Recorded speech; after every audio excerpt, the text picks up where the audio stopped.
దేవుడికి మహిమ కలుగును గాక. కూడి వచ్చిన అందరికీ వందనాలు. సామెతలు 14వ అధ్యాయం 1వ వచనం నుంచి ధ్యానించుకుందాం. అందరు వాక్యం చదువుతున్నారా? తప్పనిసరిగా వాక్యం చదవాలి. వాక్యం చదవకపోతే మనం దేవుని చిత్తాన్ని నెరవేర్చలేము.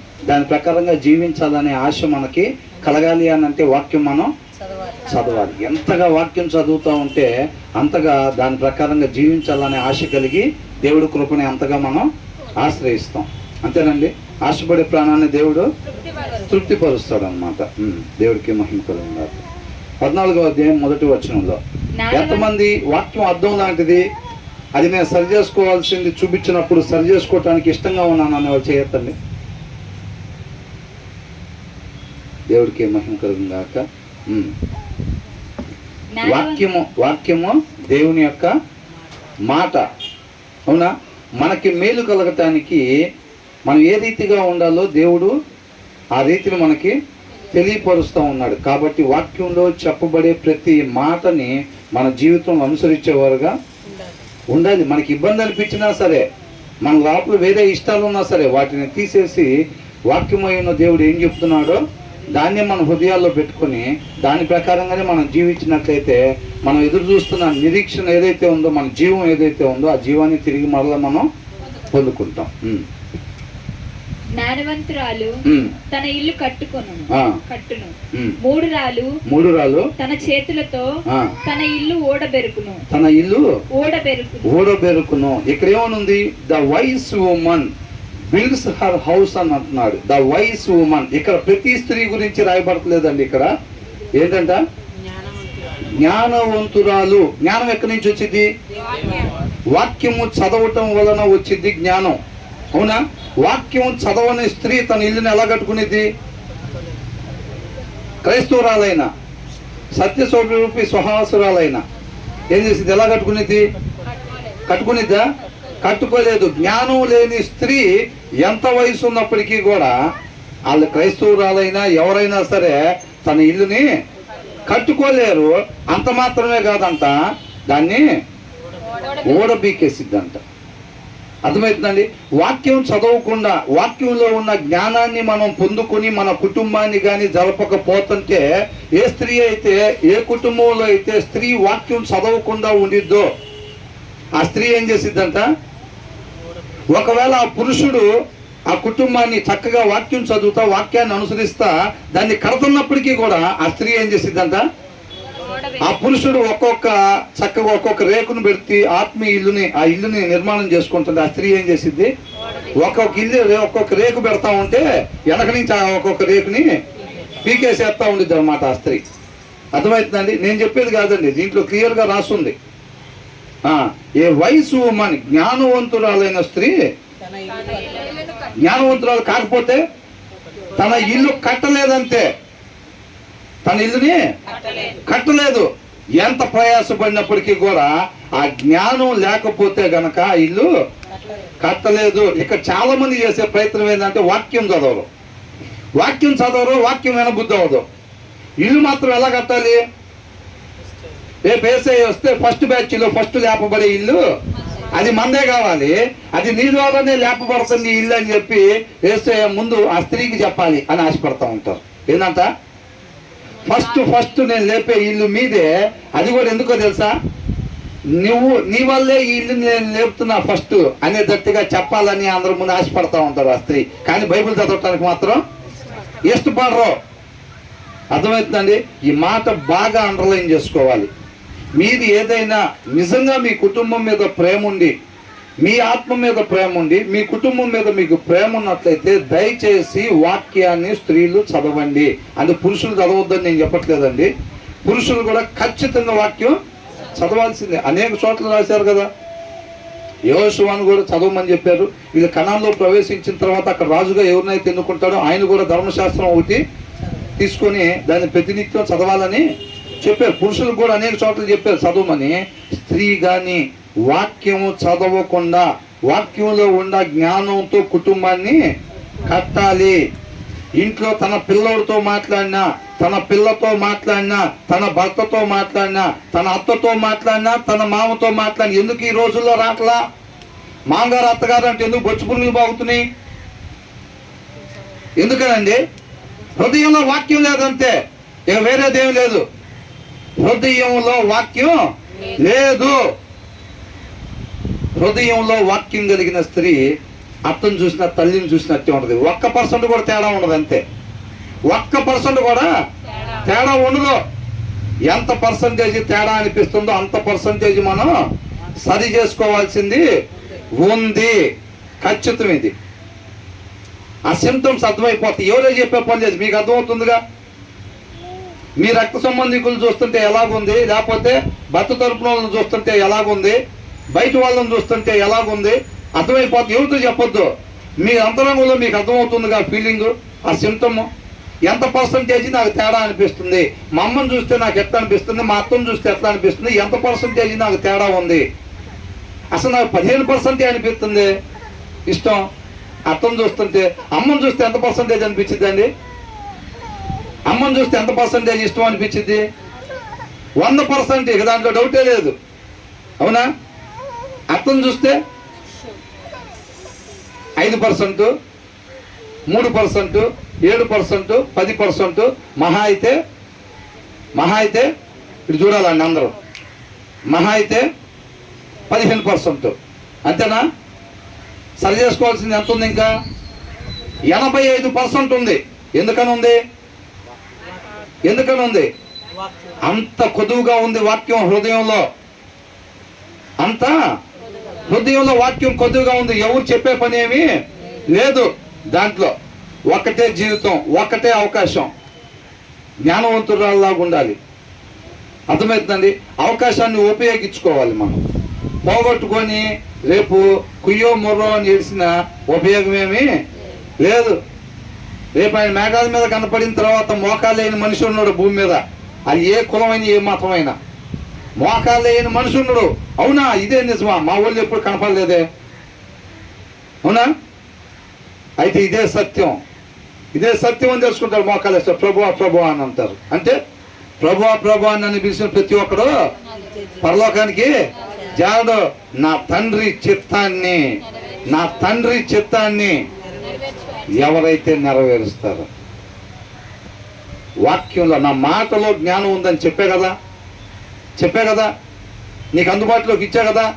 మీ ఇంట్లో 5 బైబిళ్ళు ఉన్నాయి కదా. చదివావా? ఈ రోజైనా చదివావా? ఎంత ఏడ్చినా ఉపయోగం ఉండదు.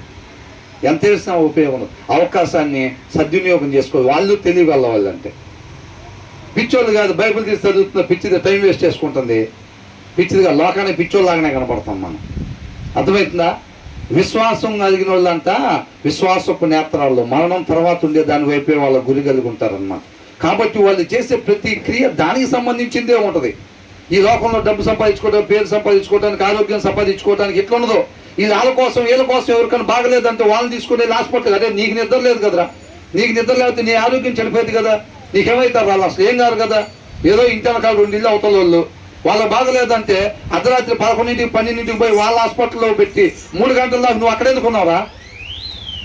ఏంటంట? మన ఆరోగ్యం కాపాడుకొని జాగ్రత్తగా ఉంటానికి కాదు. ఇక్కడ ఆరోగ్యంగా పెడితే ఏంటంట? నిత్య జీవానికి వెళ్తారా? వెళ్ళరు. దేవుడు ఏం చెప్తున్నాడు? నిన్ను వల్లే నీ పొరుగు వాడిని. నీకు బాగోపోతే, నీ 11 బాగలేదండి, ఎక్కడో నొప్పి వచ్చింది, నువ్వు ఆటో పిలిచి తీసుకెళ్లే పరిస్థితి నీకు లేదు. నువ్వేం కోరుకుంటావు? ఎవరన్నా వచ్చి చూసి, ఎవరన్నా ఏదన్నా బండి మాట్లాడి కొద్దిగా తీసుకుని వెళ్ళి, నాకు కొద్దిగా ఆరోగ్యం బాగైంది అక్కడ నా పక్కన కూర్చుంటే చక్కగా ఏం కాదులేమ్మా, ఏం కాదులే, దేవుడు తోడుకుంటాడు అంటే ఎలా ఉండిద్ది అనుకుంటామా లేదా? నాకైతే మాత్రం అట్లా ఉండదు అనుకుంటాం. అదే వేరే వాళ్ళకి జరిగినప్పుడు మన పిల్లోడు వెళ్ళాడు అనుకోండి, 11 వెళ్ళి రాత్రి 3 గంటల దాకా హాస్పిటల్లో ఉండి వాళ్ళ బాగోగులు చూసి వస్తే బుద్ధి లేవునారా? ఎందుకు పోయేవరా నువ్వు? నీ ఆరోగ్యం ఏమైపోయిందిరా? అవునా? వాళ్ళందరూ ఎక్కడికి పోయారు? వాళ్ళందరూ ఎక్కడికి పోయారు? వాళ్ళు లేక కాదురా, వాళ్ళు తెలియగల వాళ్ళరా, వాళ్ళ ఆరోగ్యాలు కాపాడుకుంటున్నారు. తెలివి తక్కువ కాబట్టి నువ్వు పోయి హాస్పిటల్లో. ఎవరు తెలివి తక్కువ వాళ్ళు? ఉన్న ఒక్కటే అవకాశం, ఆయన మాట ప్రకారంగా జీవిస్తున్నాడు. ఈ లోకానికి పిచ్చోళ్ళలాగా ఎర్రోళ్ళలాగా కనపడతాం, కనపని అని. ఏసైనా కూడా అంతే అనుకున్నారు, పిచ్చోడు ఎర్రోడు అనుకున్నారు. అవునా? మనం కూడా అట్లా అనుకుంటున్నారంటే మన కరెక్ట్ దారిలోనే వెళ్తున్నామని అర్థం. అవునా కదా? మేలు చేసి ఒకరికి మేలు చేసి నిందలు అనుభవించడానికే మనం పిలువబడ్డామని రాస్తుంది వాక్యంలో. ఒకరికి మేలు చేస్తాం, వాళ్ళు అపార్థం చేసుకుంటారు. ఎక్కడో పడిపోతే ఎవరన్నా తీసుకొచ్చామనుకో, అమ్మో తీసుకొచ్చారా, జోబులో డబ్బులు ఉన్నాయో లేదు చూసుకున్నాము, తీసుకొచ్చిందంటే ఆయన తీసుకొచ్చాడంటే జోబులో డబ్బులు ఉన్నాయో లేదు. ఎక్కడో రోడ్డు మీద పడిపోయిన ఇంటికి తీసుకొస్తానంటే జోబులో డబ్బులు ఉన్నాయో లేదు చూసుకో, ఆయన తీసుకొచ్చాడంటే అది తీసుకున్నాడేమో. అది నిందలో మనం మేలు చేద్దాం అనుకున్నాం, వాళ్ళు ఏం చేస్తారు, నిందలు వేస్తారు, డబ్బులు తీసేయడం చూసుకో అనుకుంటూ ఉంటారు. అయినా ఏం పర్వాలేదు, మనం అలాంటిది ఎదుర్కొన్నామంటే నేను కరెక్ట్ దారిలోనే వెళ్తున్నాను అని అర్థం అనమాట. సంతోషంగా అంతరంగంలో సంతోషంగా ఎగిరి గంతులేయాలి ఆత్మ. అర్థమవుతుందా? ఆయన కృప లేకుండా ఒకరికి సహాయం చేసే అవకాశం దేవుడు ఇవ్వడో, ఆశపడతా ఉండాలన్నమాట. నాకు నేను గిన్నె నిండా వేసుకొని తినాలనేది కాదు ఆశపడాల్సింది. ఏం చేయాలంట, ఇతరులకి పెట్టాలి. నేను పని చేసుకుని వచ్చి ఒక ఇద్దరికి ముగ్గురికి ఒక భోజనం పెడితే వారానికి ఎంత బాగుండిద్దా, దానికోసం ఆశపడుతుంటే ఆశపడే ప్రాణాన్ని దేవుడు తృప్తిపరుస్తాడు. ఒక ముగ్గురికి భోజనం పెట్టే అవకాశం దేవుడు మనకి ఇస్తాడు. ఆ సమృద్ధిని దేవుడు ఇస్తాడు. ఆ అవసరతలు ఎవరైతే ఉన్నారో వాళ్ళని మన ముందుకి తీసుకొస్తాడు అన్న. ఆ కృపను బట్టి ఆయన పరిచర్లో వాడుకుంటాడు. రేపు ఆయనతో పాటు యుగయుగాలు ఉంచుకుంటాడు అన్నమాట. అర్థమవుతుందండి? కాబట్టి వాక్యం అర్థం లాంటిది. మన లోపల వేరే ఇష్టాలు ఉన్నా సరే వాటిని తీసేసుకొని పూర్తిగా దేవుడు సృష్టికర్త ఏదైతే చెప్తున్నాడో దాని ప్రకారంగా సృష్టి అయి ఉన్న మనం చెయ్యాలి. అలా చేసినట్టయితే మనం ఏం చేస్తామంట, ఆయన మాటని అనుసరించటంలో జ్ఞానం ఉండిద్ది, వివేకం ఉండిద్ది. అదేనా చెప్తున్నారు. జస్ట్ విని వదిలిపెట్టేయటం కాదు, 10 సార్లు దాన్ని చదివినా వచ్చేది కాదు, దాన్ని అనుసరించాలి. అర్థమవుతుందండి? నిజంగా ఎవరికైనా ఇల్లు కట్టాలి అని అనిపిస్తే, ఏ స్త్రీకైనా సరే తన ఇల్లు చక్కగా ఆత్మీయంగా కట్టుకోవాలి అనే ఆశ కానీ ఉన్నట్టయితే ఫస్ట్ ఏం చేయాలంట, ఫస్ట్ వాక్యం తీసి చదవాలి. ప్రతిరోజు ఉదయాన్నే స్త్రీ ఏం చేయాలి, వాక్యం తీసి చదివి తర్వాత ఆ కుటుంబాన్ని చక్కబెట్టడానికి మొదలు పెట్టాలన్నమాట. అప్పుడు చక్కగా దేవుని చిత్తానుసారంగా ఆయన నామానికి మహిమకరంగా ఆ ఇల్లుని కట్టగలిగిద్ది ఆ స్త్రీ. ఎవరైనప్పటికీ కూడా ఎన్ని సంవత్సరాలు అవుతున్నా బాప్తిసం తీసుకొని పుట్టినప్పుడు దగ్గరించి క్రైస్తవురాలైనా వాక్యం చదవకపోతే దేవుని చిత్తానుసారంగా తన ఇల్లుని నిర్మించలేదు, ఆ ప్రయాస వ్యర్థం అని అంటున్నాడు. అర్థమవుతుందండి?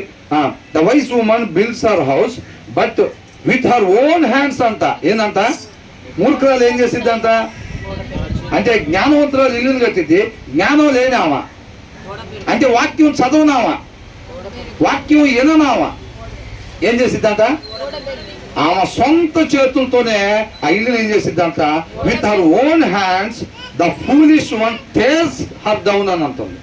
ఏంటంటే ఆ ఇల్లుని ఏం చేసిద్దంట, తన సొంత చేతులతోటి ఆ ఇల్లును ఓడబెక్కిద్దంట. చూసారా ఎంత భయంకరం, చూసారా? అవునా? వాక్యం చదవని స్త్రీ అపవాది చేతిలో బాణంగా వాడబడిద్ది, అపవాది చేతుల్లో బాణంగా వాడబడిద్ది. అవునా? దేవుని చేతుల్లో బాణం అయితే ఇల్లు ఓడబీకిద్దా, ఇల్లు కట్టిద్దా? ఇల్లు కట్టిద్ది. ఇల్లు ఓడబీకుతుందంటే అర్థం ఏంటి, అపవాది చేతుల్లో బాణం. వాక్యం లేదు హృదయంలో, హృదయంలో వాక్యం లేదు, హృదయం ఖాళీగా ఉంటుంది. చూసి ఏం చేసిందంట, ఆ దురాత్మ పోయి 7 దురాత్మను తీసుకొచ్చిందంట. అర్థమవుతుందండి? మరి కుటుంబాలు ఎట్లా జరుగుతున్నారు అడుగుతున్నాడు దేవుడు. ఆ వచనం మనకు చెప్తున్నాడు అంటే మరి మీరు కుటుంబాన్ని ఎలా జరుగుతున్నారు అని అంటున్నాడు స్త్రీలందరినీ. వాక్యం చదివి ఆ జ్ఞానంతోనే కుటుంబాన్ని కడుతున్నారా చెక్ చేసుకోవాలని అంటున్నాడు. అవునా? తన సొంత చేతులతో ఎంత క్లియర్ గా రాశారు చూడండి.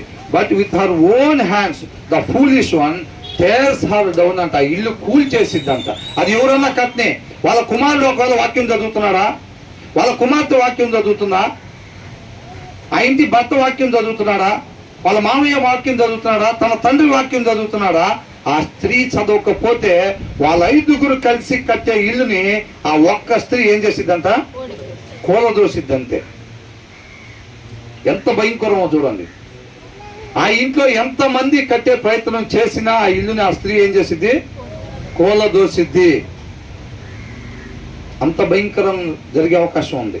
కాబట్టి అవకాశం కాదు, ఖచ్చితంగా జరిగింది అది అంతే. వాక్యం చదవకుండా మా ఆత్మీయ ఇల్లు నిర్మించాలి, రేపు వేసే రాగానే ఫస్ట్ నేను ఎత్తబడాలి, తర్వాత నా వెనక నా భర్త ఎత్తబడాలి, మా అమ్మ ఎత్తబడాలి, మా నాన్న ఎత్తబడాలి, మా పిల్లలిద్దరు ఎత్తబడాలి, ఒకవేళ ఇంకా టైం ఉంటే మా అత్తమామలు కూడా రావాలి, లేకపోతే వాళ్ళు అక్కడే ఉండాలి.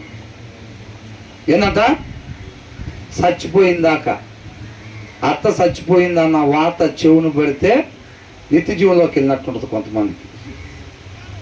నిజమండి, అత్త చచ్చిపోయింది అన్న మాట చెవును పెడితే ఎలా ఉంటుందంట, నిత్య జీవంలోకి వెళ్ళిపోయాం, ఆల్రెడీ ఎంటర్ అయిపోయాం, ఇక లేదు టెన్షన్స్ లేవు, వచ్చి గొడవలు పెట్టిద్దామో, వచ్చి దూరిద్దామో, వచ్చి అయి చేయమనిద్దామో, వచ్చి ఈ చేయమనిద్దామో, ఇంక టెన్షన్స్ లేవు, గేట్ కాడికి ఎంటర్ అయిపోయాం, ఇంకంతే, రిస్క్ లేదు, ఇక టెన్షన్ లేదు. ఎక్కడన్నా జరగని ఎవరితోన్నా మాట్లాడుకొని ఇంక ఫోన్లో నాకు దిగులు లేదు, నా ఓనర్షిప్కి అడ్డం లేదు. అవునా? ఆ వార్త చెవును పడాలండి. ఏ వార్త? ఏ వార్త? మీ మామగారు మీ అత్తగారు ఇద్దరు వస్తుంటే ఎప్పుడెప్పుడు వచ్చింది ఆ వార్తను ఎదురు చూస్తున్నారు చాలా మంది. ఎప్పుడెప్పుడు లేరంటారా? నిన్నే ఒక షార్ట్ ఫిలిం చూసాం మొత్తం ఫ్యామిలీతో. భర్తల్ని చంపేస్తే భార్యలు, భార్యల్ని చంపేస్తే భర్తలు. ఈ లోకంలో ఏదో ఆశించి ఏం చేస్తున్నారంట, అత్తమావులతో మాట్లాడకుండా భర్తతో భార్యతో సమాధానం లేదు. వాళ్ళకి వాక్యం చదవక, క్లియర్గా చూపించారు దాంట్లో కూడా, వాక్యం చదవక వాళ్ళ చేతులతో వాళ్ళ నోటితో కుటుంబాన్ని సర్వనాశనం చేసుకుంటున్నారు, అల్లకల్లోలం చేసుకుంటున్నారు. సముద్రం ఒడ్డు నుంచి ఉంటే అలలు ఎలాగొస్తా ఉంటాయి? అవునా? అల్లకల్లలో ఇళ్లల్లో అలలో రేపుతూ ఉంటారు అన్నమాట. ఇళ్లల్లో అలలో నోటి ద్వారా, క్రియల ద్వారా. అర్థమవుతుందా? నోటి ద్వారా క్రియల ద్వారా ఏం చేస్తూ ఉంటారు? ప్రశాంతంగా ఉండే కుటుంబంలో మన నోటి ద్వారా వాక్యం లేకుండా పలికే ప్రతి పలుకు మన హృదయంలో వాక్యం లేకుండా పలికే ప్రతి పలుకు కూడా ఒక అలని రేపుతూ ఉంటుంది అన్నమాట. అర్థమవుతుందా? కాబట్టి మన హృదయంలో వాక్యం కలిగి ఉంటేనే ఆ నోటిలో నుంచి జ్ఞానం వచ్చింది, జీవం కలిగిన మాటలు వస్తాయి. అది మనకి మేలుకరం, అట్ ద సేమ్ టైం ఎదుటి వారికి మేలుకరం. అంతేనా? మన వాక్యం చదవటం ద్వారా రేపు మన దేవునితో యుగయుగాలు ఉండేవాళ్ళం ఉంటాం. అంత మాత్రమే కాదు, మన నోట్లో నుంచి జీవపు మాటలు వస్తాయి. మన మాటలు విన్న వాళ్ళకి ఎదుటి వారిలో జీవం మీద ఆశ కలిగిద్ది అనమాట. ఇంకెందుకులే అసలు, నాకు ఎవరు లేడు, నా పరిస్థితి ఏం ఎట్లా అయిపోయింది అనుకునే వాళ్ళ దగ్గర నువ్వు పోయి మాట్లాడినప్పుడు ఏమవుతుందంటే జీవితం మీద ఆశ కలిగిద్ది అనమాట. అలా ఎదుటి వాళ్ళకి కూడా మేలు కలిగిద్ది, అట్ ద సేమ్ టైం మనకు కూడా మేలు కలిగిద్ది. అలాంటి మాటలు మనం మాట్లాడాలి అని అంటే ఏం చేయాలి? ఎన్నోసార్లు చెప్తున్నాను. బానిసలుగా పంపించేటప్పుడు ఇజ్రాయెల్ జనాన్ని ఏం చేశాడు తెలుసండి? ఇజ్రాయెల్ జనాన్ని బానిసలుగా పంపించేటప్పుడు ఏమన్నారు అనుకుంటున్నారు? ఇటు చూడాలి. ఎన్నో దినాలు పెందల కాడే నేను నా ప్రవక్తలను మీ దగ్గరకు పంపించా. ఎన్నో దినాలు పెందల కాడే, పొద్దున్నే లెగవగానే అంట దేవుడు తన ప్రవక్తల ద్వారా తన మాటని తెలియపరిచాడు. మార్చుకోండి, పద్ధతి మార్చుకోండి, సరి చేసుకోండి అని ఎన్నో దినాలు చెప్తే వాళ్ళు ఏం చేశారంట? లెక్క చేయలేదంట. సృష్టి అయ్యిండు కూడా సృష్టికర్త యొక్క మాటను వినటానికి ఆశ లేదు. ధ్యాసటి పెట్టాలని అడుగుతా నేను. ఏం చెప్తున్నాను అనేది అవునా? ఏంటంట? మనం సృష్టి అయ్యుండి సృష్టికర్త యొక్క మాటను వినటానికి ఆసక్తి రావట్లేదా? అంతకన్నా దౌర్భాగ్యం ఇంకొకటి లేదు. అవునా కాదండి? సృష్టి ఎలా ఉండాలి? ఎనీ టైం సృష్టికర్త ఏం మాట్లాడతారో. ఇప్పుడు బంటులు ఎలా ఉంటారు? రాజుగారు ఎవరక్కడ అనగానే ఇద్దరు ముచ్చట్లు చెప్పుకుంటా ఉంటారా? ఎవరక్కడ మిమ్మల్ని పిలుస్తున్నాను అన్నా కానీ ఇంకా ముచ్చట్లు ఏమైంది రా, దాని తర్వాత ఏమైందని అనుకుంటారా? రాజుగారు ఎప్పుడు పిలుస్తారా అని చెప్పి వాళ్ళు చూస్తూ ఉంటారు. ఎవరక్కడ అనగా చెప్తాం ప్రభు అని అంటారు, ఎమ్మటే అంటారు వాళ్ళు. రెండోసారి పిలిచే పని కూడా లేదు. మన సృష్టి అయి ఉన్న మనం ఏం చేయాలంట? సృష్టికర్త యొక్క మాట కోసం అంట ఎదురు చూస్తూ ఉండాలి. ఎనీ టైం మీరు చూడాలి. సృష్టికర్త యొక్క మాట కోసం ఎనీ టైం ఏం చేయాలి? ఎదురు చూస్తూ ఉండాలి. ఆయన ఏ ఆజ్ఞిస్తాడో దాన్ని మనం పాటించటానికి. ఆయన కోసం కాదు, ఆయనకి ఏదో తక్కువే కాదు, మనం పోగొట్టుకున్న జీవం మనకు రావాలి అని అంటే ఏం చేయాలో ఆయన చెప్తున్నారు. కాబట్టి మన మేలు కోసం ఆయన ఏం ఆజ్ఞిస్తాడా అని చెప్పి ఎనీ టైము ఎదురు చూస్తూ ఉన్నారు. చాలా మందికి ఇది దేవుడి మాట, మా సృష్టికర్త మాట మాకు తెలుసు, ఇది నాకు జీవాన్ని తీసుకురావడానికి ఏమేం చేయాలో అది దీంట్లో రాస్తుంది నాకు తెలుసు, అయినా దాన్ని తీసుకెళ్ళి అలమరలో పెట్టు. పండక్కి తుడుస్తుంటే బూజు దులుపుతుంటే బైబిల్ కనపడుతుంది, మమ్మీ ఏంటి ఇది కూడా తుడవాలా, తుడురా మర్చిపోయా దాన్ని కూడా తుడు. ఏంటంట ఆ బైబిల్ పట్టిన బూజు తుడు, అది కూడా ఇంట్లో ఒక వస్తువేగా. అలాంటి స్థితిలోకి ఎన్ని రోజులు అవుతుందో, ఎన్ని దినాలు అవుతుందో అసలు బైబిల్ తీసి శ్రద్ధగా కూర్చొని చదివి సృష్టికర్త యొక్క మాటని ఆలకించి ఆయన కృపను బట్టి మనకి ఇచ్చిన ప్రతి క్షణం ఆయన ఏం చేయమని చెప్తున్నాడు ఆలకించి దాని ప్రకారంగా మాత్రమే ఆ క్షణాన్ని ఉపయోగించాలని ఆశపడి ఎంతకాలం అవుతుంది? ఆశ అంతా ఇంకేమి లేవు ఇంట్లో. ఎప్పుడెప్పుడు తీసుకొచ్చి పెట్టాలి ఫ్రిడ్జ్ అక్కడ, ఎప్పుడెప్పుడు తీసుకొచ్చి పెట్టాలి బీరువా అక్కడ, ఎప్పుడెప్పుడు తీసుకొచ్చి పెట్టాలి బండి అక్కడ, ఎప్పుడెప్పుడు కొనాలి కొత్త చీరలు, ఎప్పుడెప్పుడు వేస్తానో ఆ నగ మెల్లో. ఏంటంట ఆశ నిద్రలో కూడా ఎప్పుడెప్పుడు ఏ రోజు భర్త ఇదిగో నీకు తీసుకొచ్చి ఈ నెక్లెస్ తీసుకొచ్చాను ఏ రోజు చెబుతాడు? ఆశ అంతా దాని మీద ఉందేమో. అది కొంతకాలం మెరిసిన తర్వాత మనతో పాటు మట్టిలో పడుకునిద్ది అంతే, ఏమీ చేయలేదు. అది అర్థమవుతుందండి. గుణం అనే అలంకారం కలిగి ఉండాలంట స్త్రీ, అది ఇష్టం అంట. పూర్వీక స్త్రీలు అలాగే ఉండేవాళ్ళంట. అంత క్లియర్గా రాసి పెట్టినా కానీ మనం ఏం చేస్తాం? వాక్యం చదవమో, ఆలయం చూడగానే పళ్ళు కొరుకుతాం, భర్త తాలూకా చూడగానే ఏమైతే పళ్ళు కొరుకుతామంతే. అలాగుండిద్ది. అదే మన తల్లిదండ్రుల తాలూకా వాళ్ళని చూస్తే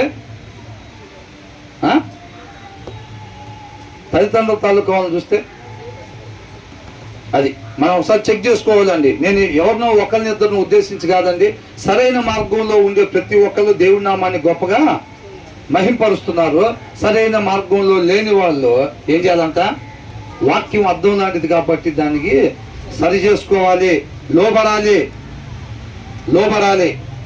దేవుని మాటకి లోబడాలి. వాక్యం ఏమని ఉంది? బ్రదర్ ఏంటి అట్లా చెప్తున్నారు? కొద్దిగా సున్నితంగా చక్కగా సబృద్దుకున్నట్టుగా చెప్పచ్చు కదా. వాక్యం అంటున్నారు ఒకళ్ళు హెచ్చరించుకొనొచ్చు అని. హెచ్చరిక ఎలా ఇస్తారు? బంగారం జాతిరత్నం అంటారా? బంగారం జాతిరత్నం నాన్న వద్దురా చేయకూడదురా అంటారా? పిల్లల్ని హెచ్చరించేటప్పుడు ఏమంటారు? ఇంకొకసారి కానీ చేసినట్టు చూశానా అని అంటారు. అది హెచ్చరిక అంతే, అవునా? కాబట్టి వాక్యంలో ఏమనుంది? ఒకరినొకరు హెచ్చరించుకోవచ్చు అని ఉందన్నమాట. అదే అంటున్నాడు. జ్ఞానవంతురాలు అని అంట తన ఇల్లు కట్టుకునిద్దా? ప్రతి స్త్రీ ఇల్లు కట్టుకునిద్దా? ప్రతి స్త్రీ ఆ జ్ఞానాన్ని పొందుకొని, వాక్యం చదివి ఆ జ్ఞానాన్ని పొందుకొని ఇల్లు కట్టుకోవాలి అని దేవుడు చెప్తున్నాడు. జ్ఞానం లేకపోతే పాస్టర్ గారి భార్య అయినా, బిషప్ గారి భార్య అయినా, ఒకవేళ బిషప్ గారి అయినా సరే ఇల్లు కట్టందుగా ఏం చేసిద్దంట? ఆ ఇంట్లో ఎవరన్నా కడతంటే ఆ ఇల్లుని ఏం చేసిద్ది? కట్టిన తోడ బిగుతూ ఉండిద్ది అనమాట. గట్టి పరిచర్యలు నడుస్తూ ఉంటుంది. ఎవరి పరిచర్య? అపవాది పరిచర్యలో గట్టిగా నడుస్తూ ఉండిద్ది. అర్థమవుతుందండి? ఎప్పుడు దాకా వాక్యం తీసి చదివిందాక. భర్త ఒక రేకు పెడుతుంటే భార్య ఇంకొక రేకు పెట్టి, అది ఇల్లు కట్టడం అంటే. వాక్యం బైబుల్ తీని కుటుంబాల్లో చీకటే ఉండేది. సృష్టికర్త యొక్క మాటని, ఆ మాటలో జీవం ఉంటుంది, వెలుగు ఉంటుంది. ఆ వెలుగుతో మనం నింపబడాలి. అనేక మందికి ఆ వెలుగుని ప్రకాశింపజేయాలన్నమాట. అది మనం ఈ లోకానికి వెలుగు అంటే, అవునా? తర్వాత ఏమంటున్నారు? Whoever fears the Lord అని అంటున్నాడు. ఏంటంట? ఎవరైతే దేవుని యందు భయభక్తులు కలిగి ఉంటారో వాళ్ళు నడవాల్సిన త్రోవలో నడుస్తారు అని అంటున్నారు. అర్థమవుతుందండి? దేవుని యందు భయభక్తులు కలిగి ఉంటాం అంటే ఏంది? ఆయన చేయమన్నది చేయటం, ఆయన వద్దు అన్నది చేయకుండా ఉండటం. అలా ఎవరైతే చేస్తూ ఉంటారో చక్కగా వెళ్ళాల్సిన మార్గంలో వాళ్ళు వెళ్తా ఉంటారు. ఎక్కడికి వెళ్ళాల్సిన మార్గం అంటే జీవం కలిగిన మార్గంలోకి వెళ్తా ఉంటారు. అర్థమవుతుందండి? ఎవరైతే వాక్యం లేని అంతే చెబుతారు, అట్ట కాకుండా దొంగతనాలు చేయమని వాళ్ళని తలకాయ బాధ కొట్టమని చెబుతారు. వాక్యంలో వాక్యం అంతే చెబుతారు, మనం ఇట్టగే ఉండాలి. అంతేనా? ఇట్టగే ఉంటే ఏమైతే ఆల్రెడీ ఒకసారి ఆయన పండు తినొద్దంటే పండు తిని మరణాన్ని ఎట్లయితే తెచ్చుకున్నామో మళ్ళీ పోయి మరణంలోనే పడతాం. అంతే, మళ్ళీ పోయి మరణంలోనే పడతాం ఇంకా. అంతేనా కదా? అది అంటున్నాడు, who ever fears the lord. ఎవరైతే, అందరు కాదండి చెప్పేది ఇక్కడ ఆశీర్వాదాలు. అందుకే ముందుటి అన్ని ఎగరగొట్టి సామెతల్లో వెనకాలన్నీ క్యాలెండర్లో రాసుకొచ్చుకుంటారు. ఏంటంట? వెనకాలని వాగ్దానం కార్డులో ముందు ఉంటాయా? ముందు ఉండవు. ముందు వాగ్దానం కార్డు వచ్చిందని దాన్ని తీసి మళ్ళీ ఆడబెట్టి ఇంకోటి తీసుకుంటారేమో అని చెప్పి ఏం చేస్తారు, వాగ్దాన కార్డులో మొత్తం వెనకాల ఏ ఉంటాయి, క్యాలెండర్లో కూడా మొత్తం వెనకాల ఆశీర్వాదాలు ఉంటాయి. ఏం చేస్తే ఈ ఆశీర్వాదం వచ్చింది అది రాయరు. అది రాస్తే ఏంది పాస్టర్ గారు అన్ని ఇంత కష్టమైన తీసుకొచ్చారు, ఆయన ఎందుకు భయభక్తులు కలిగి ఉంటేనే నిత్య జీవానికి పోతామని అంటున్నారు. ఎంత కష్టం అండి అసలు. వాళ్ళ పాస్టర్ గారు చూడండి అంత తేలిక నీ రాశారు. ఆయన ఎందుకు భయభక్తులు కలిగి ఉంటేనే అన్న మాట పెట్టలేదు ఆయన. మన పాస్టర్ గారు కష్టపెట్టి నిత్య జీవానికి పంపిద్దామని చూస్తున్నాడు మనల్ని. ఏంటంట? వీళ్ళ పాస్టర్ గారేనంట వీళ్ళకి కావాలని కష్టపెట్టి నిత్య జీవాన్ని పంపిద్దామని చూస్తున్నాడు. వాళ్ళ పాస్టర్ గారికి అయితే కష్టపెట్టకుండానే వాళ్ళందరూ నిత్య జీవానికి పోవాలని ఇష్టం. అందుకని ఆ మొక్క పెట్టల. ఆ మొక్క పెట్టకపోతే ఏమైంది, ఆ పెట్టల మొక్క ప్రకారం వీళ్ళు ఎవరు ఉండరు, ఆ వెనకాల ఆశీర్వాదం వీళ్ళకి రాదు. పేపకి నిద్రలో లేచి నిద్రలోంచి లేచి దిండి కింద వాగ్దానం కార్డు తీసుకొని చదువుకోవటం పెడతాం, మళ్ళీ పొద్దున చదవటం పెడతాం వచ్చేసి ఆశీర్వాదం ఏమీ రాదు. ఆయన ఏ రీతిగా ఉండమని చెప్తున్నాడో ఆ రీతిగా ఉంటేనే, ఆ రీతిగా మాత్రం ఉంటేనే ఆశీర్వాదం మనకి వచ్చిద్ది. అది దేవుణ్ణి దేవుడిగా తెలుసుకోవటం అంటే నన్నుగా నువ్వు తెలుసుకొని నీ కుమారునికి వాళ్ళ కుమారులకి చెప్పాలి. ఏమని?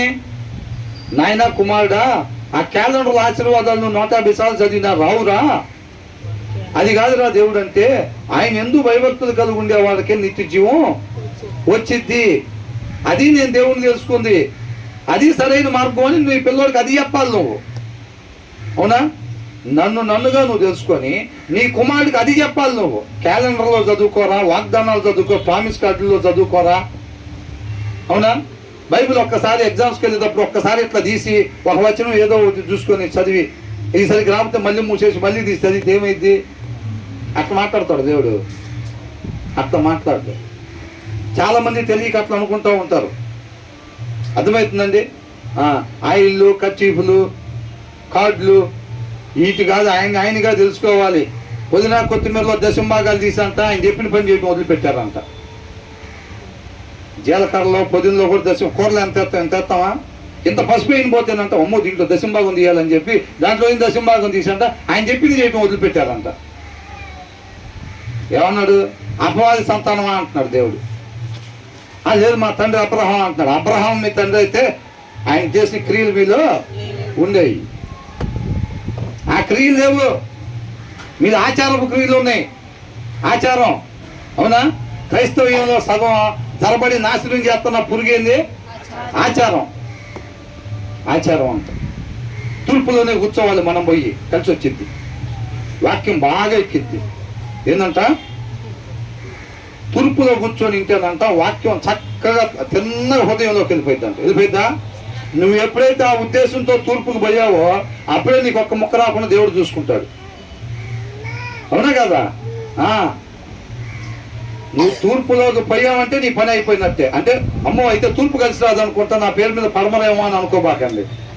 తూర్పు అయినా పడమరైనా ఉత్తరమైనా దక్షిణమైనా ఎటు ఖాళీ ఉంటే అటు ఆ చెత్త అంతా ఊడవాలి.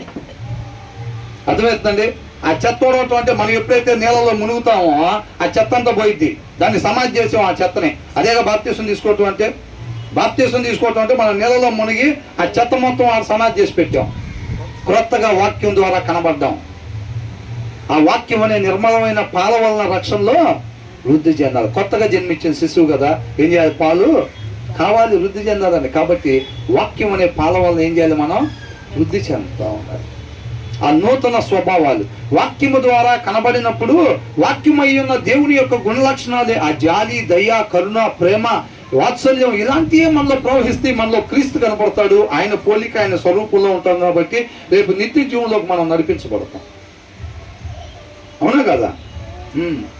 అవన్నీ అత్తగా జాగ్రత్తగా కవర్గా తట్టిపెట్టి ఏంటంట ఆ కుళ్ళు, కుతంత్రం, ఈర్ష, కల్మషం, ద్వేషం అవన్నీ కూడా గుండెలో నీళ్ళలో మునిగినప్పుడు వాటికి తగలకుండా, సమాధి అవ్వకుండా జాగ్రత్త కవర్లో కట్టిపెట్టి చాలా మంది నీళ్ళలో మునిగి ఎగురుతూ ఉంటారు. అవి అట్టగే ఉంటాయి.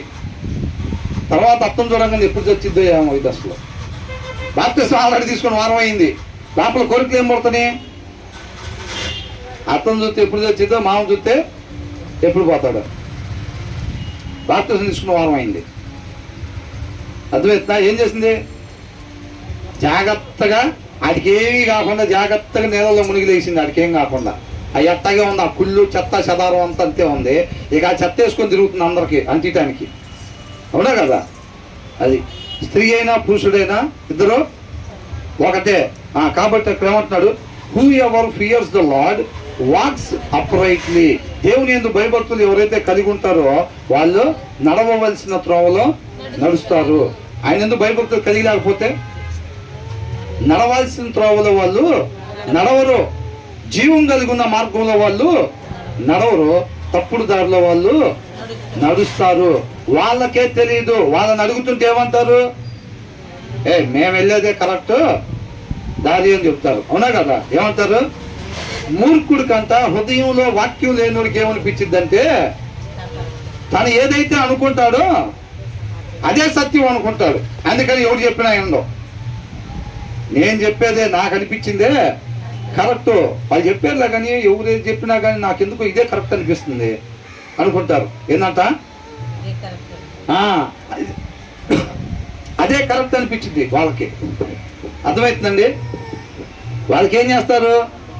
ఆయన ఎందు భయభక్తులు కలిగి లేకపోతే వాళ్ళు ఏం చేస్తారు? ఆయన వద్దన్న పని చేయకుండా ఆయన చేయమన్న పని చేసేటట్టుగా లేకపోతే వాళ్ళు ఏం చేస్తారు అంటే వాళ్ళకి ఏది అనిపిస్తే అది చేస్తారు. ఏది అనిపిస్తే అది చేస్తే ఏమైంది? మొదట్లో అదేగా చేసింది. పండు తిందామనిపించింది, ఏం చేశారు? తినేశారు అంతే. వాళ్ళకి ఏది అనిపిస్తే అది చేశారు. అలా చేస్తే ఏమైపోతారు? తప్పుడు దారిలోకి వెళ్ళిపోతారు. వీళ్ళకి కూడా తెలియదు. వీళ్ళు అనుకుంటారు పర్ఫెక్ట్ గానే వెళ్తున్నా అనుకుంటారు. కానీ ఎక్కడ వెళ్తున్నారు వాళ్ళు? మార్గం ఎప్పుడో తప్పిపోయారు. మార్గం ఎప్పుడో తప్పారు. మనం ఎప్పుడు అనుకునేదే బెన్ సర్కిల్కి పోయి గుంటూరు ఇటు ఉందనుకోండి, గుంటూరు పోవాలని చెప్పి అడిదిరికి స్పీడ్గా వెళ్తున్నాం అనుకోండి. ఎంత స్పీడ్ పోతే గుంటూరు వచ్చింది? ఎంత స్పీడ్ పోయినా గుంటూరు రాదు. రాందిగాక వేరే ఊరు వచ్చింది. మనం కూడా అంతే. ఆయన యందు భయభక్తులు వాక్యం చదివితే ఏం చేయమంటున్నాడు నా సృష్టికర్త, ఏం చెయ్యొద్దు అంటున్నాడు అనేది తెలిసింది. వాక్యం చదవకపోతే ఏమనిపించింది? ఏం లేదు. అక్కిపాటికి ఇంటికాడ ఉన్నది అక్క సెలవు పెట్టుకుంది వాళ్ళ వెళ్ళి ఒక 5 నిమిషాలు కూర్చొని వద్దామనిపించింది అంతే. ఏముండదు. హృదయంలో వాక్యం లేకపోతే ఏమైందనంటే ఒక 5 నిమిషాలు వెళ్ళి అక్కతో మాట్లాడొద్దామని అనిపించింది అంతే. మనకు కూడా తెలీదు. అక్క దగ్గరకు పోయి 2.5 గంటలు కూర్చొని వస్తాం. ముచ్చట్లో సాడీలు 2.5 గంటలు కూర్చొని వస్తాం. అర్థమైందా? మాట్లాడకూడని మాట మన నోట్లో నుంచి వచ్చినప్పుడు రేపు అది నిత్య నరకాగ్నికి తీసుకెళ్ళటానికి సాక్ష్యంగా ఉండిద్ది అన్నమాట. అది మనం ప్రభు ఎందుకునైనా నన్ను నరకంలో వేస్తున్నావు అని అంటే ఆ దినాన ఈ మొత్తం కనపడతా ఉంటాయి. ఇంటి పక్కన గురించి పక్కన చెప్పింది, ఇంటి వెనకాల గురించి చెప్పింది, వాళ్ళ దగ్గర దొంగతనం చేసి మాకేం తెలియదే అసలు. మేమెప్పుడు నేను చెప్పానంటావు ఏంది? మాటలు జాగ్రత్తగా రాని ఆల్రెడీ చెప్పే వస్తాం. ఏంటంట పక్కన మీద ఊరందరూ చెప్పొచ్చి ఏంది నువ్వు చెప్పావంట అంటే నాకేం పని, నాకు వేరే పని లేదనుకుంటున్నావా? మాటలు జాగ్రత్తగా రాని అని చెప్పి బెదిరిస్తాం వాళ్ళని. అవునా కదా? అట్లాంటి మాటలు మనం అనుకుంటాం మన కర్తవ్యంలోనే వెళ్తున్నాము అని అనుకుంటాం. మనకి తెలియదు. మనకు వచ్చే ఆలోచన అది మన తలంపులకి, మన ఆలోచనకి, మన హృదయానికి కావలిగా ఉండిద్దంట వాక్యం. వాక్యం అంట 2 అంచులు కలిగింది ఖడ్గం అంట. అది శరీరం ములుగుల్లోకి ప్రవేశించింది. మన తలంపులకి, మన ఆలోచనలకి కాపలా ఉంటుంది అనమాట. దేవుని చిత్తాన్ని మాత్రమే నెరవేర్చాలి అనే ఒక ఆలోచనలు రావాలంటే హృదయంలో వాక్యం ఉండాలని ఉంది. హృదయంలో వాక్యం లేకపోతే దారి తప్పిపోయినట్టు కూడా మనకు తెలియదు. ఏం లేదు, పక్కన వాళ్ళ దగ్గరికి వెళ్ళి కొద్దిసేపు మాట్లాడుకొని వద్దామని అనుకుంటాం అంతే. రేపు నిత్య నరకాగ్నికి తీసుకెళ్ళటానికి ఏమేం కావాలో చక్కగా అక్కడ ఏర్పాటు చేసుకొని వచ్చేస్తాం మనకే తెలియకుండా. అర్థమవుతుందండి? ఏమైనా అక్కడ మాట్లాడుకుని వస్తే తప్పైంది ఏమన్నా అనిపించింది. అవన్నీ అడిగితే ఏం చెప్పింది? పండు తింటాం కూడా తప్పేనా? ఊరు మొత్తం పోయి దేవుడి మీద సారీ చెప్పి వచ్చింది. పండు తిన్నానండి అంతే, బయటకు దోశారు తోటలో నుంచి. ఆకలేసి పండు తింటే ఏం చేశారంట? బయటకు దోశారండి అని అట్లా చెప్తారు. అర్థమవుతుందా? కాబట్టి వాక్యం చదివితే మనం ఏం చెయ్యాలో తెలిసిద్ది, ఏమి చేయకూడదో తెలిసిద్ది. దాని ప్రకారంగా మనం ఇష్టపడి, ప్రభువా నా సృష్టికర్తవు నువ్వే, నీ మాట ప్రకారంగా మాత్రమే నేను ఉండాలి అని చెప్పి దాని ప్రకారంగా మాత్రమే ఉండేటట్టుగా నీ కృపతో నడిపించమని చెప్పి మన జీవితం మీద అధికారం ఆయనకి ఇచ్చినప్పుడు ఆయన మనల్ని సరైన మార్గంలో నడిపిస్తారు. But those who despise him are devious in this ways అని అంటున్నాడు. అంటే ఆయన మాట, సృష్టికర్త యొక్క మాటను ఏం చేస్తారంట? పట్టించుకోరంట, తృణీకరిస్తారంట, అవసరం లేదని అంటారంట. ఇప్పుడు ఎవరన్నా చెప్తున్నారు అనుకోండి, ఆ పని చేయట్లేదంటే, మమ్మీ ఏంటి అది చెప్పారు కదా ఇట్లా, పెద్ద ఇంపార్టెంట్ ఏం కాదులేరా, చేయొచ్చులే కానీ అని అనుకుంటా ఉంటారు. అలాగే చాలా మంది వాక్యాన్ని ఏమనుకుంటారంట, ఇప్పుడు రాత్రి ఏమి వాక్యాన్ని అనుసరించాల్సినంత అవసరం ఏమి లేదు, చిన్నప్పటి నుంచి వాళ్ళు చెబుతా ఉన్నారు, వింటా ఉన్నాము, ఏముందో ఒక వారం, ఒక సంవత్సరం అయితే అట్లా వండుకొని తర్వాత నిదానంగా వృద్ధాప్యప్పుడు మనం ఏదో బయట తిరగలేము కాబట్టి మనకి ఇంట్లో తోడుకి ఇదే ఉంటుంది. ఇంకా ఏంటంట, బయట తిరగగలిగినప్పుడేమో మన ఇష్టం, మన ఇష్టాలన్నీ నెరవేర్చుకొని మొత్తం ఇట్లాగా. ఇక బయట తిరగలేమమ్మా అనుకున్నప్పుడు ఆరోగ్యం సహకరించబోతుంటే ఏంటంట, భార్య కూడా పొద్దుగుగా ఉంటుందా పక్కన, భర్త కూడా పొద్దుగుగా ఉంటాడా? ఇక అప్పుడు ఇది ఒకటి తెచ్చుకుంటారు, ఇక చిన్నగా ఇది ఒకటి తెచ్చుకొని, కళ్ళజోడు ఒకటి కొనిరా నాయన అని చెప్పి అబ్బాయిని అడిగి కళ్ళజోడు ఒకటి కొనిపెట్టుకొని చిన్నగా ఇక చదవటం మొదలు పెడతారు. ఏమీ చేయలేని టైంలో ఏంటంట, ఏమీ చేయలేరు. ఒకరికి ఒక సెంటర్కి పోయి ఒక ప్లేట్ ఇడ్లీ ఇప్పిలేరు అవసరంలో ఉన్న వాళ్ళకి, అవునా? ఒకరికి ఒక మాట సహాయం చేయలేరు. వాళ్ళ నామకు బాగలేదంట అంటే పోయి కొద్దిగా ఓదార్చలేరు. ఏం కాదులేమ్మా, ఏం కాదులే, దేవుడు చూస్తున్నాడు, అన్నీ సరి చేస్తాడు అని ఒక మాట పలకలేరు. వాళ్ళ ఇంటికి పోయి ఆ టైంలో వస్తారు వాక్యం దగ్గరికి. పోయి ఒకరికి సహాయం చేయలేరు, ఒకరికి పోయి ఒక మాట ఓదార్పు చేయలేరు, ఏమీ చేయలేరు. ఇక అప్పుడు కూడా తప్పని పరిస్థితుల్లో పట్టుకోవటమే. ఇది సృష్టికర్త అంటే మాట అంటే అంత ప్రాముఖ్యమైంది వాళ్ళ జీవితాల్లో, ఎక్కడో అడుగున, అవునా? చెక్ చేసుకోవాలి ఒకసారి మనం ఎలాగున్నాము. తర్వాత ఏమంటున్నారు, ఫూల్స్ మౌత్ అని అంటున్నాడు. దాని తర్వాత వచ్చింది ఏముందంట, మూడుల నోట ఏముందంట, మూడులు అంటే ఎవరు? ఎక్కడెవరన్నా మూడులు ఉన్నారా? మూడులు కానోళ్ళు చేయొత్తండి, మూడులు కానోళ్ళు చేయొత్తండి, మూడులు కానోళ్ళు చేయొత్తండి.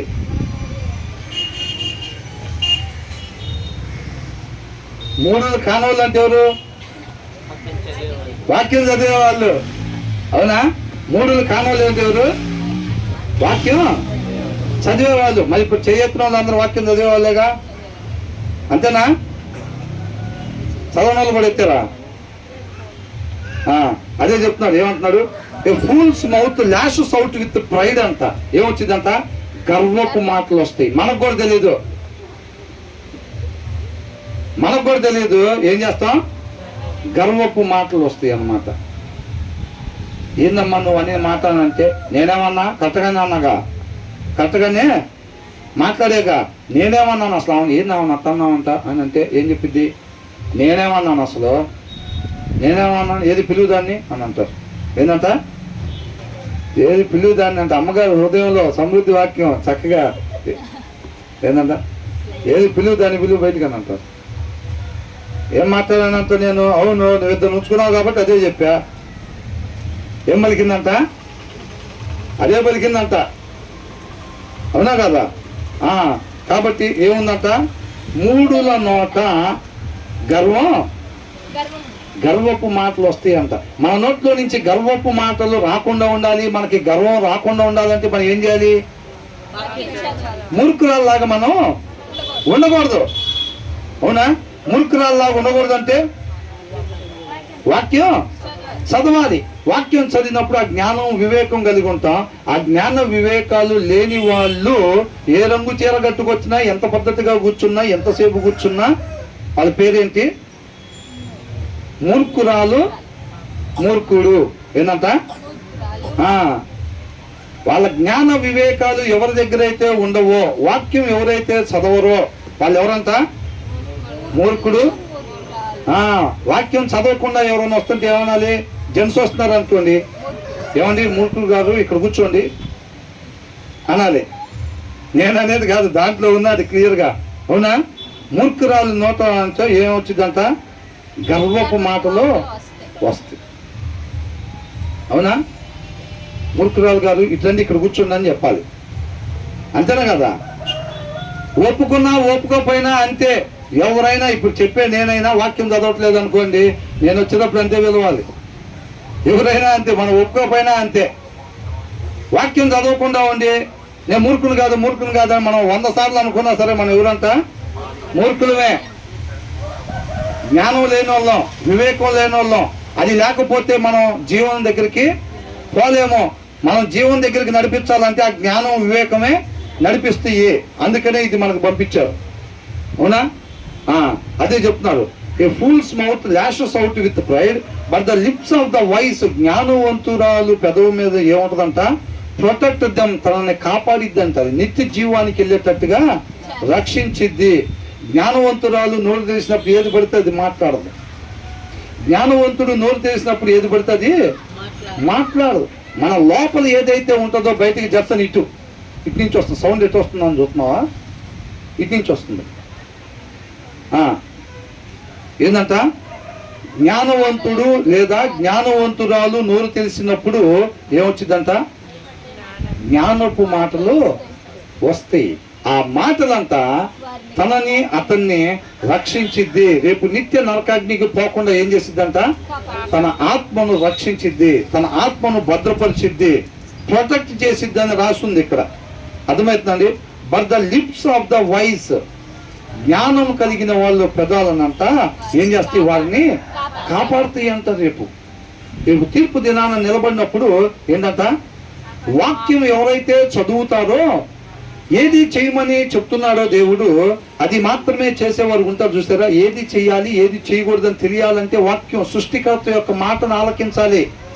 సృష్టికర్త యొక్క మాటని చదివినప్పుడు ఏమవుతుందంటే ఆయన ఏం చేయమంటున్నాడో మనమే పోయి అది కనుక్కోవాలి. ప్రభువా ఏం చేయమంటావు, ఏం చేయొద్దంటావు అని అడుగుతున్నట్టు వాక్యం దగ్గరికి. ప్రతి క్షణం కూడా మన సజీవులుగా ఉన్న ప్రతి క్షణం మనం చేయాల్సిన పని ఏంటంటే వాక్యం తీసి, నా సృష్టికర్త ఏం చేయమంటావు, ఏం చెయ్యొద్దంటావు, నీకే మార్గం తెలుసు, నువ్వే మార్గం. జీవానికి ఎవరంట మార్గం? నువ్వే మార్గం. కాబట్టి మార్గం తెలిసిన వాడివి. నేను ఎక్కడ కాలు పెట్టాలి, ఎక్కడ కాలు పెట్టకూడదు నాకు తెలియపరచు ప్రభువా. నేను పోగొట్టుకున్న జీవం దగ్గరికి నేను వెళ్ళాలంటే ఎక్కడ కాలు పెట్టాలి, ఎక్కడ కాలు పెట్టకూడదు నాకు చెప్తా ఉంటే దాని ప్రకారంగా నేను కనుక్కొని అక్కడక్కడ కాలు పెట్టి మరణాన్ని దాటి నిత్య జీవంలోకి నేను ప్రవేశిస్తాను. ఆ భయం ఉండాలి మనకి. ఏడబడితే ఆ కాలు పెట్టి ఏమన్నా నడుచుకుంటూ పోవటమే, దారమ్మడి పడిపోతా ఉంటే అదే వచ్చింది జీవం అని. వచ్చిద్దా? దారమ్మడి పడిపోతే ఏ దారిని పోయా వచ్చిద్దా జీవం? రాదు. వెళ్ళాల్సిన దారిలో పోతేనే జీవం వచ్చింది. ఆ దారి ఏంటంట? సృష్టికర్త మాట. ఆ మాట ప్రకారంగా ఆయన ఏం చేయమంటున్నాడు అది చేసుకుంటా. ప్రతి దినాన తీసి ప్రభువా ఈ దినం ఏం చేయమంటావు, దాని ప్రకారంగా చూసుకొని ఏది చేయాలి ఏం చేయకూడదు చూసుకొని దాని ప్రకారంగా చేయమన్నది మాత్రమే మనం చేసుకుంటూ పోతే రేపు రోజు మనల్ని కాపాడేది అదేనంట. జ్ఞానవంతులు నోట నుంచి వచ్చే మాట ఏదైతే జ్ఞానం ఉంటుందో అదే మనల్ని కాపాడిద్దంట రేపు రోజున. అర్థమైందా? వాక్యం చదవకపోతే మన క్రైస్తవులు అయినా సరే ఏది పడుతుంది మాట్లాడతాం. మాట్లాడకూడదు. మాట్లాడినప్పుడు ఏమైతే రేపు అదే మన నరకానికి ఈడ్చుకునేది. అవునా కదా? అది కాబట్టి జాగ్రత్తగా ఉండాలి. గంటన్నర వాక్యం విన్నాం కదా, పావు గంట సీరియల్ చూస్తే ఏం చేసిద్ది? ఆ పావు గంట సీరియల్ ఏమీ చేయలేదు, వాక్యమే గెలిచిద్ది. ఏంటంట? బిందుడు పాలల్లో ఇంత సీసా విషం పోసాం అనుకోండి, బలమే వచ్చిద్దా? ఏమొచ్చిద్ది? ప్రాణమే పోయిద్ది. బిందుడు పాలు తాగినా చక్కగా పోయిద్ది ప్రాణం. అవునా కదా? మరి అదే మనం చూసుకోవాల్సింది. గంటన్నర వాక్యం విన్నాం, పావు గంట సీరియల్లో. అది కూడా తప్పేనా ప్రభువా? అమ్మ నేను నీకు ప్రత్యేకంగా నీకేం చెప్పను, నాకే ఇట్లా చెబుతావు నువ్వు ఎందుకో కానీ అని అంటావు. మళ్ళీ ఎందుకు అందరికి నేను ఒకటే మాట చెప్పాను, దాంట్లో ఉండి చూసి దాని ప్రకారంగా రామ్మా. నీకు నిజంగా అట్లా వెళ్ళాలని ఇష్టపడితే నన్ను అడిగితే నేను నీకు సహాయం చేసి జీవ మార్గంలో నడిపిస్తా.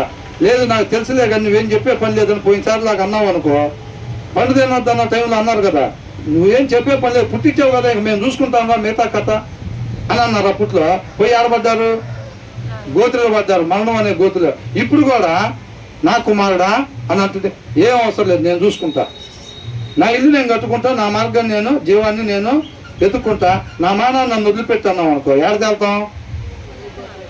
చక్కగా మనం మునిగిట్ట లేచే లోపల అందరూ కాలుతూ ఉంటారు, సలసలా కాలుతూ ఉంటారు. అప్పటికే ఏంద్రా బాబు ఎక్కడ ఇది అంటే నరకం అండి ఇది అని చెప్తారు. మనం ఈత కొడితే అట్టు ఉండిద్ది. అందుకని మన జీవితం మీద అధికారం ఆయనకి ఇచ్చామనుకోండి, చక్కగా జీవం దగ్గరికి తెలుస్తాడు మనం. అవునా కదా? కాబట్టి ఏం వీటన్నిటికీ మూలం, పోయినసారి కూడా అనుకున్నాం, వీటన్నిటికీ మూలం ప్రతి వచనం ఒకవైపు చూపెడుతున్నాయి. ఏంటది? వాక్యం చదవాలి, వాక్యం చదవాలి. ఒరే బాబు, వాక్యం చదవకుండా మనం ఏదైనా ఎరగదీద్దాం అనుకుంటే ఆ ప్రయాసం మొత్తం వ్యర్థమే. కావచ్చు మనం సత్యస్వరూపి సహవాసం వల్ల కావచ్చు కాక, అయినా సరే వాక్యం చదవకపోతే మాత్రం మనం ఏమి ఎరగదీసేది ఉండదు. క్రైస్తవులు అయితే అవచ్చు కాక, క్రైస్తవులు అయినంత మాత్రాన ఇప్పుడు స్ట్రీట్ లైట్ వెలిగించకుండా స్విచ్ చేయకుండా అన్ని చోట్ల తిప్పుతున్నాం అనుకోండి, పోయినసారి అనుకున్నాం కదా, ఏమని కొవ్వొత్తి వెలిగించకుండా ఈ మూల మీద ఆ మూల మీద ఈ మూల మీద పెడితే వెళ్తూ వచ్చిద్దా? ఏమి రాదు. వాక్యం చదవని క్రైస్తవుడు ఏ కాలేజీలో తిరిగినా ఒకటే చీకటే. వాళ్ళు నోరు తెరిస్తే అన్యాయపు మాటలే. వాళ్ళకి వచ్చే ఆలోచనలు కూడా ఏంటంట, వాక్యం మన తలంపులకి కావలి ఉండిద్దంట. వాక్యం చదివితే, మన వాక్యం చదవకపోతే ఏమైంది? ఏది పడితే ఈ తలంపులు వస్తూ ఉంటాయి, ఏది పడితే ఈ ఆలోచనలు వస్తూ ఉంటాయి. మనం ఎమ్మటి ఏం చేస్తాం? ఆ ఆలోచన ప్రకారంగా ముందుకి సాగుతూ ఉంటాం, చీకటిని ప్రకాశింపజేస్తూ ఉంటాం, మన ఆత్మీయంగా పడిపోయి 10 మందిని పడగొడుతూ ఉంటాం. మనం చర్చికి బాము, ఎవరైనా ఇంటి పక్కన బయలుదేరిపోతుంటే అక్క మాట ఎక్కడికి, సాయంత్రం దానికి వెళ్ళొచ్చుగా, నేను కూడా వస్తా. ఏంటంటే ఏం బాగుంది కాక పోయాం, ఒక కాలడ్డం పెట్టింది అంతేనా? సాయంత్రం పోదాం ఉండి అక్క, నేను కూడా వస్తా, లేకపోతే పంపిడు ఆయన, నువ్వు లేకపోతే వేసేసిద్ది అంతే. మనం ఏమంటే మనకు ఉండేది అలా కొర వాక్యం కదా, హృదయం ఆరో అడుగును పడి ఉండిద్ది. ఏమంటాం? అవును అక్క, సరేలే పాపం ఆమె కోసం అన్నా సాయంత్రం వెళ్దాం, పాపం నేను లేకపోతే ఆయన పంపిడంట సాయంత్రం. పొద్దున పోయి సాయంత్రం పోతే ప్రాణాలు పోతాయా? గవర్నమెంట్ రూల్స్ ఏమైనా పెట్టేదా? నువ్వు పొద్దున పోయి సాయంత్రం పోయావంటే మాత్రం అయిపోయింది. ఏమైనా పెట్టారా? ముందే మనమే ఎప్పుడెప్పుడు బాగుండి ఉంటాం, ఎవరైనా అడ్డం పడి ఏం వెళ్తావు లెక్క అంటే బాగుండి సర్దుకోవచ్చు ఇంటికి అని చెప్పి మనమే అలా కొర వాక్యం పెట్టుకుని వస్తూ ఉంటాం. అపవాది ఊరుకుంటాడా? మినుకు అనుకుంటే ఎదిగే దాని దగ్గర కూడా పంపిస్తాడు, పరిచర్యకి పంపించేమంటాడు, ఆ ఎడకు బయలుదేరిందిలో కానీ నువ్వు ఎదురెళ్ళి అంటాడు. ఎదురెళ్ళి అక్క ఇదక్క పరిస్థితి అనగానే, అవునా చెల్లి నీకోసమే కదా చెల్లి నేను పుట్టిందని చెప్పి బైబిల్ తీసుకొని ఇంటికి పోయి, అవునా ఇంటికి పోగానే ఏమైంది? ఏముండదు. వాళ్ళిద్దరు ఎక్కడికి పోయి నోరు తెచ్చినా నాశనమే. ఇంకా ఎందుకని? వాక్యం లేదు. దేవుడు దొరికే టైంలోనే వెతకాలంతా. అవునా? నీతిమంతుల మీద ఆయన కనుదృష్టి ఉండిద్ది, నీతిమంతులను ముట్టుకుంటే ఆయన కనుగుడ్డును ముట్టుకున్నట్టే అన్నాడు. మనలో వాక్యం లేకపోతే మనం నీతిమంతులం కాదు, మనం ఏడకపోయినా దేవుడు చూస్తూ ఉంటాడు అంతే. అంతేనా కదా? మనం ఆశతో ఎదురు చూస్తున్నాం. సృష్టికర్త యొక్క మాట, ప్రభువా ఈ క్షణం నాకు సజీవుడిగా ఉంచావంటే నీ కృపే ప్రభువా, కాబట్టి ఎందుకోసం ఇచ్చావు నాకు ఈ క్షణం అనేది, ఈ క్షణం అనే ఆయుష్, ఈ రోజు అనే ఆయుష్ ప్రభువా నాకు ఎందుకోసం ఇచ్చావో దానికోసం మాత్రమే నేను జీవించేటట్టుగా నీ కృపతో నడిపించని చెప్పి ఆశపడితే, ఆశపడే ప్రాణాన్ని దేవుడు తృప్తిపరుస్తాడు. మనల్ని ఎందుకు జన్మింపజేశాడో, ఏ పనులు సత్క్రియలు మంచి పనులు చేయాలని దేవుడు సృష్టించాడో ఆ మంచి పనులు మన ద్వారా జరిగిస్తాడు. ఆ ఆశ లేదనుకోండి మనకి, ఆయనకు ఒక స్తోత్రం పడేసి, ప్రభువా ఈ దినం కూడా నన్ను సజీవుడిగా లేపి పొద్దున పూట నిద్ర, నీకు స్తోత్రం, మళ్ళీ సాయంత్రం కలుసుకుందాం, మిగతా నాకు చాలా పనులు ఉన్నాయని చెప్పి మన పనులు మన ఇష్టానుసారంగా మనం జీవించేసి రాత్రిపూట మళ్ళీ మన ఇష్టం వచ్చినట్టుండి రాత్రిపూట పడుకునేటప్పుడు ప్రార్థన చేసి అనుకో, సరిపోయిందా? నీకు ఇచ్చాగా, ఏందంట సరిపోయిందా? నీకు ఇచ్చాగా, ఓకేనా? ఇక బ్లెస్సింగ్స్ అన్ని నాకేగా, ఏందంట ఏంటంట? నీకు ఇచ్చాగా, ఈ దినాన్ని నాకు ఇచ్చినందుకు నీకు స్తోత్రం ఇచ్చాగా, నీకు స్తోత్రం ఇచ్చా. లాస్ట్లో ఈ దినం మొత్తం కూడా నాకు యాక్సిడెంట్లు గ్యాస్ కాడ వంట చేసేటప్పుడు గ్యాస్ సిలిండర్లు బేలకుండా ఇదంతా కాపాడేవు కాబట్టి సాయంత్రం పూట కూడా స్తోత్రం, పొద్దున స్తోత్రం, సాయంత్రం స్తోత్రం. నీకు ఇచ్చా ఆశీర్వాదం మొత్తం కూడా కొమ్మరిచ్చిన నా మీద. అదే నా భక్తి. అది చాలా మంది ఆదివారం చర్చికి పోతే వచ్చేసి ఇక బింది తీసుకొని దేవుడు రెడీగా ఉంటాడు. చర్చి లోపలికి ఎవడు అడుగు పెట్టగానే వాడి మీద గుమ్మరెత్తాడు ఇక ఆశీర్వాదాలు అన్నీ. చాలా మంది భ్రమలో బతుకుతూ ఉంటారు. ఇక్కడికి వచ్చేందుకు ఇక్కడ ఏం చేస్తూ ఉంటారు? అదే ఇన్నవేంద్ర చెప్తున్నారు వాక్యం. ఇదేది ఏముండదురా పిచ్చోడా, లోపలికి ఎంటర్ అయినప్పుడే మొత్తం నెత్తిన పడతాయి వచ్చి. ఏంటంట? మనం ఇక్కడికి వచ్చి నిద్రపోయినా తిన్నా మాట్లాడుకుంటున్నా ఏదైనా రేకుల లోపలికి వచ్చినప్పుడే అయిపోయిందిరా మొత్తం. ఇక ప్రత్యేకంగా ఇనేది ఏం లేదు అని అనుకుంటారు చాలా మంది. అవునా కదా? ఇనేది ఉందా లేదా? ఇనేది లేకపోతే అయిపోయినట్టే. వీళ్ళు కూడా ఏమనుకున్నారు, బుద్ధి లేని కన్యకులు కూడా దేవుడు రావటం వేయాల్సి, పెళ్లి కుమారుడు రావటం వేయాల్సి, మనం వెళ్ళటం ఫస్ట్ మనలో తీసుకెళ్ళారు. తర్వాతే ఆ బ్యాచ్ అనుకున్నారు. ఏమనుకున్నారు? తర్వాత ఫస్ట్ వాళ్ళని తీసుకెళ్ళాడు, తీసుకెళ్ళిందే లేదు. వీళ్ళు బహుశా సవాళ్ళు ఇచ్చారేమో, అట్లా చేయండి అట్లా చేయండి, ఏదైనా తెలియకపోతే అడగండి అని కూడా చెప్పుకుంటారు వీళ్ళు, నువ్వు తెచ్చుకోకుండా. కాబట్టి ఏంటంట, జ్ఞానవంతురాలంట తన ఆత్మని కాపాడుకునేది, తన పలికే మాటల ద్వారా అంట తన ఆత్మని కాపాడుకునేది. కాబట్టి ఏం చేస్తున్నారు, ఈ అధ్యాయం మొత్తం స్టార్టింగ్ ఏంటంటే ఏ వైజ్ ఉమన్, జ్ఞానం కలిగిన స్త్రీ అని చెప్పి. ఒక స్త్రీ జ్ఞానంగా ఉండాలి అని అంటే జనరల్గా ఈ స్త్రీల కొడుకులో బ్రహ్మాండంగా చెప్పుకోవచ్చు ఈ అధ్యాయం. అవునా? కాబట్టి జ్ఞానం కలిగిన స్త్రీ ఏ రీతిగా తన ఇల్లుని కట్టుకునిద్దో, జ్ఞానం లేని స్త్రీ ఏం చేసిద్దంట, శుభ్రంగా ఓడబిక్కిద్దంట ఇల్లంతా. ఎవరికి చెప్పి? ఎవరికి చెప్పి? ఎవరికి చెప్పదో. తన చేతులతో చక్కగా ఒక్కొక్క రేకు తన భర్త పెట్టినా, తన పిల్లలు ఒక్కొక్క రేకు పెట్టి కడతంటే వాక్యం చదువుకొని ఇలా ఉండాలి మమ్మీ, అలా ఉండాలి అని అంటుంటే, ఇలా ఉండాలి అలా ఉండాలి భర్త చెబుతుంటే అంట ఏం చేసింది, వాళ్ళు కట్టే ఇల్లుని ఒక్కొక్కటి తన చేతులతో ఓడబిగి పక్కన పడేసిద్దంట. రాశారుగా మొదటి వచనంలోనే, రాశారా లేదా? ఆ జ్ఞానవంతురాలు స్త్రీ తన ఇల్లును కట్టుకునేద్దా. ప్రతి స్త్రీ కట్టలేదు ఇల్లు, ఆశ అందరూ పడతారు. సోమరు ఏం చేస్తారంట, సోమరు కష్టపడకుండా ఒకసారి కూర్చొని దశ తిరిగిద్దరా నాకు ఏదో ఒక రోజు పల్లకలో వస్తా సొలొమోను వచ్చినట్టుగా. చూస్తా ఉన్నాను, నన్ను ఎవడు పట్టించుకోవట్లేదు కదా యనమల కుదురులో. ఏదో ఒక రోజు సొలొమోను పల్లకలో ఎంటర్ అవుతాను, ఆ రోజు తెలిసి మీరు అందరూ కాళ్ళ మీద పడిపోయినా క్షమించను అంటాడు. సోమరు ఎట్టాన్ని కళ్ళలే కనేది. వస్తాడా పల్లకలో? ఇటు నుంచి అటు తీసుకుపోతారు పల్లకలో. ఏ పల్లకలో? అది ఆ పల్లకి ఇటు నుంచి అటు పోయింది కానీ సోమరికి అటు నుంచి ఆ పల్లకలో రాదు. కానీ ఇంకొక క్షణంలో ప్రాణం పోయిద్ది అన్నప్పుడు కూడా ఏమనుకుంటా ఉంటాడు, లాస్ట్ బాల్ ఉంది. కిరణ్ కుమార్ రెడ్డి ఏమన్నాడు, కాంగ్రెస్ గవర్నమెంట్లో రాష్ట్రాన్ని సపరేట్ చేస్తాడు. ఏం కంగారు పడతావు, లాస్ట్ బాల్ ఉంది, ఇంకా లాస్ట్ బాల్ ఉందని జనాన్ని మోసం చేసి మొత్తాన్ని ఎడగొట్టారు. మోసం చేస్తారో లేదా? కాబట్టి ఏమనుకుంటారు, సోమరి ఇంకొక క్షణంలో ప్రాణం పోయిద్దామని కూడా ఏం పర్వాలేదు ఉంది, పళ్ళకి రాకుండా మాత్రం పోదాం అనుకుంటాడు. అలాగే పోతాడు ఇంకంతే, అంతే మరి. కాబట్టి జాగ్రత్త, మనం అందరం కూడా వాక్యాన్ని చదువుకోవాలండి. ప్రతి స్త్రీ కూడా, ప్రతి పురుషుడు ఆత్మీయ జీవితంలో స్త్రీ పురుషులు అందరూ కూడా సహోదరులే. అందరూ కూడా యుగ యుగాలు దేవునితో పాటు ఉండాలి అనేది అర్థమవుతుందండి. కాబట్టి ఈ దీంట్లో ఇప్పుడు ఇంతవరకు ఆపుదాంలేండి. ఎందుకంటే గబగబా 4 వచనాలు ముందుకు పోయామా అనేది కాదు. 2-3 వచనాలు మనం ఆలకించినా సరే దాని ప్రకారంగా ఉండేటట్టుగా దేవుడు కృపని కోరుకోవాలి, ఇష్టపడాలి. వాక్యం అనే అర్థంలో దేవుడు ఏదైతే సరి చేసుకోమని చూపిస్తా ఉన్నాడో దాన్ని మనం సరి చేసుకున్నట్టయితే ధన్యురాలుగా మనం ఉంటాం. అనేక మందికి మంచి మాదిరికరంగా మనం ఉంటాం. దేవునికి మహిమ కలుగును గాక.